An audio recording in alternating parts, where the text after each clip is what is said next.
Hello hi friends नमस्कार welcome to my YouTube channel. तो चलतु आज बनैबा पालक पूरी सहित आलू कषा आ मु एठी 3टा आलू को नहीं कुकर देकी आम सिझे नवा।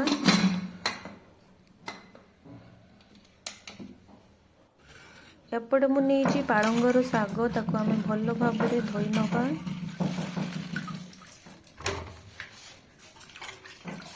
शाग को 2 ରୁ 3 थर भल भाव धोई सारा पर से आम पानी को चिपुड़ी गोटे जगार रखी नवा।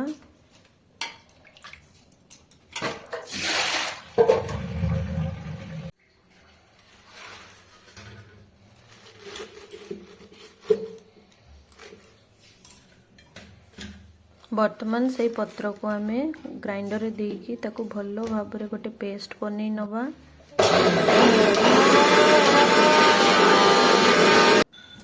ये मुझे अटा से पकेबा किछि लुण अल्प अमाउंट पकेबा कहीं पालंग सागर किछटा लुण अंश थाए ताको मिक्स करवा। तापरे आमे जो पालंग प्यूरी को रखी थिले ताको ऐड करिकी आमे गोटे डो प्रस्तुत करि नबा बा अटा चकटा गोटे प्रस्तुत करि नबा।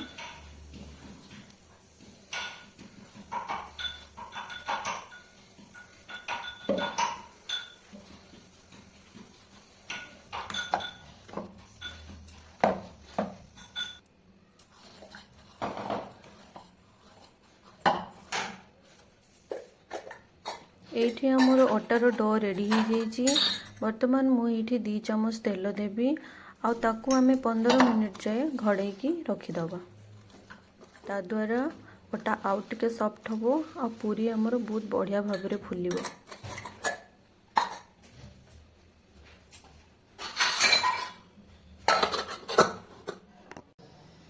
ये देखो तेल गरम हो जाइए। वर्तमान बनिकी रखिथिबा पूरी को तेल रे छाड़िबा आ ताको एपट सेपट करिकी हम भल भाव कुक करि नबा।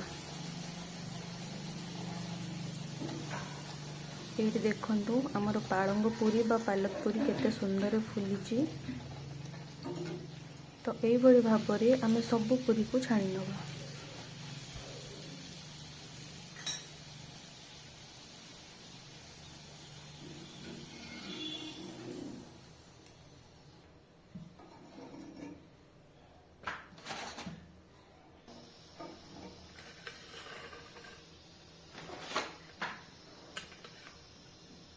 सांग मैंने ये रेडी हो जाइए आलू कषा आउ पालंगर पूरी।